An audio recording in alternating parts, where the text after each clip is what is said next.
যখনই অভাবে পড়ে যাবেন আল্লাহ সুবহানাহু ওয়া তাআলার এই দুইটি নাম 33 বার পাঠ করবেন, আপনাকে আল্লাহ তাআলা সম্পদ এমন ভাবে দেওয়া শুরু করবেন যে আপনি কল্পনাও করতে পারবেন না। সম্পদ শুধু আসতেই থাকবে আপনার কল্পনার বাহিরে। সুবহানাল্লাহি ওয়া বিহামদিহি। মহান রব বারবার আমাদেরকে ডেকে বলেছেন, বান্দা আমার কিছু নাম ও গুণবাচক, আমার কিছু বৈশিষ্ট্য রয়েছে যার দ্বারা তোমরা ডাকবে।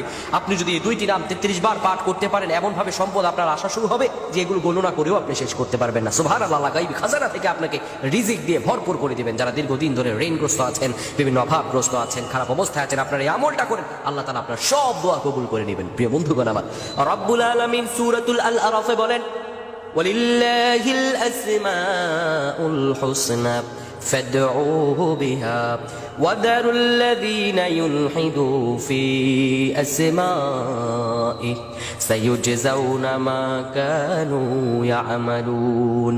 আল্লাহ রাব্বুল আলামিন বলেন, দুনিয়ার মানুষেরা শুনো, তোমার রব্বের এমন সুন্দর সুন্দর নাম রয়েছে, ফাদউহু বিহা, তোমরা সেই নাম ধরেই তোমার রবকে ডাকো। ওয়াদারুল্লাযীনা ইউলহিদু ফি আসমাইহি, তাদেরকে বর্জন করো যারা তোমার রবের নামকে বিকৃত করে থাকে, তাদেরকে তোমরা বর্জন করে দাও যারা বিকৃত করে। আল্লাহ রাব্বুল আলামিন তাদের সম্পর্কে ভালোই খবর রাখেন।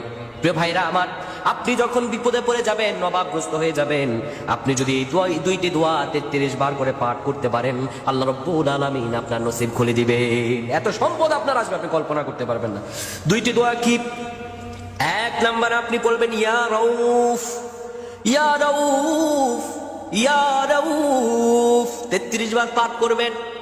33 বার পাঠ করার পরে এরপরে আপনি পড়বেন, ইয়া রাজ্জাক ইয়া রাজ্জাক ইয়া রাজ্জাক। এটাও 33 বার পাঠ করবেন।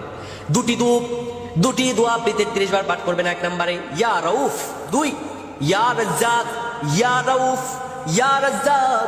এই দুইটি দোয়া যদি 33 বার আপনি পাঠ করতে পারেন, আল্লাহর উপর ইস্তেকামাত করে, রব্বুল আলামিন আপনাকে এমন পরিমাণে সম্পদ দিবেন, আল্লাহ নিয়ামত পেয়ে মস্তকটা নত হয়ে যাবে।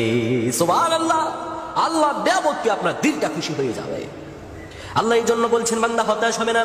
ওয়ালা সাউফা ইউতিকা রাব্বুকা ফাতারদা, আর রব তোমাকে শীঘ্রই এত নিয়ামত দিবেন, ফাতারদা, তুমি খুশি হয়ে যাবে, মস্তক নত হয়ে যাবে আপনার। এই জন্য ধৈর্য, আল্লাহ রব্বুল আলামিনের কাছে চাইতে হলে আপনার ধৈর্য ধারণ করে চাওয়া লাগবে। রব্বুল আলামিন আপনাকে সেইভাবে রহম দিয়ে ভরপুর করে দিবেন। আল্লাহ তাআলার কাছে আপনার সেইভাবে চাইতে হবে। মহান রবের কাছে যদি হৃদয়ের আকুতি ভরা চাওয়াটা আল্লাহ তাআলার কাছে চাইতে পারেন, আমার রব আপনাকে কবুল করতে দেরি করবেন না। আপনার রিজিক খুলে যাবে, আপনার বরকতে আপনি ভরপুর হয়ে উঠবেন, আপনার অন্তরটা প্রসারিত হয়ে যাবে ইনশাআল্লাহ। তাই আপনারা এই দুটি দোয়া পাঠ করবেন। আল্লাহ আমাদের প্রত্যেকে কবুল করুক। আমরা পড়ছি আল্লাহুম্মা আমিন।